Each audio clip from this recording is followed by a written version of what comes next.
மக்களே வணக்கம். ஸோ நம்ம டிஜிட்டல் இந்தியாக்குள்ள வந்தாச்சு. அதாவது வந்து பார்த்தீங்கன்னா, சிறு குறு வியாபாரிகள், அதாவது மக்கள் வந்து பாமர மக்கள் எல்லாருமே வந்து இன்னும் பணத்த தான் யூஸ் பண்ணியிருக்காங்க. அதாவது நோட்டுகள தான் யூஸ் பண்றாங்க. அதில பார்த்தீங்கன்னா, ரூ. 500 கட்டு இப்போதைக்கு இருக்கிறது ரூ. 500, ரூ. 200, ரூ. 100 இந்த மாரி தான் பெரிய மதிப்புள்ள பணங்கள்லாம் இருக்கு. அந்த தாள்ல இப்ப ரூ. 500 தாள் இருக்குல்ல, ரூ. 500 பணம் வந்து நெறைய கள்ள சந்தையில கள்ள நோட்டுகளா வந்திருக்கிறதா மத்திய அரசு வந்து அறிவிச்சிருக்காங்க. அதில ரிசர்வ் பேங்க் ஆஃப் இந்தியால வர இடத்துல ஏன்னு இருக்குமா. ஸோ நெறைய பணம் வந்து இந்த மாரி கள்ள நோட்டுகள் வந்து புழக்கத்துல இருக்கிறதா கவர்மெண்ட் எச்சரிச்சிருக்காங்க. அதுக்கான அதாவது அத கண்டுபிடிக்கிற துறைக்கு ஒரு துடுப்பு விடுச்சிருக்காங்க.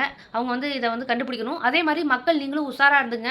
யார்ட்டயாவது நீங்க ரூ. 500 நோட்டு வாங்குறீங்கன்னா, அதில ரிசர்வ் பேங்க் ஆஃப் இந்தியா கரெக்ட்டா இருக்கான்னு அத செக் பண்ணுங்க. அந்த வர இடத்துல போட்டிருக்காங்கன்னு சொல்றாங்க. அதே மாரி வந்து முடிஞ்ச அளவு டிஜிட்டலைஸா பண்ணிட்டா இந்த மாரி பிரச்சனை வராது.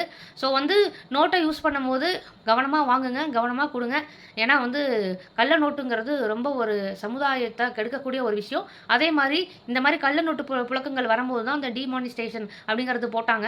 ஸோ பண மதிப்பிழப்பு அப்படிங்கிறத ஒண்ணு கொண்டு வந்தாங்க. அப்பதான் ரூ. 2000 நோட்டு வந்து செல்லாதுன்னு சொல்லி அறிவிச்சாரு நம்மளுடைய பிரதமர் நரேந்திர மோடி ஐயா அவர்கள். ஸோ அது மாரி திரும்ப நடக்காம இருக்கணும்னா, இந்த மாரி கள்ளச்சந்தையில கள்ள நோட்டுகள் புழக்கத்த வந்து குறைக்கணும். மக்கள் நீங்க வியப்புடன் தெளிவா இருங்க. யாரும் ஏமாந்துறாதீங்க. நன்றி.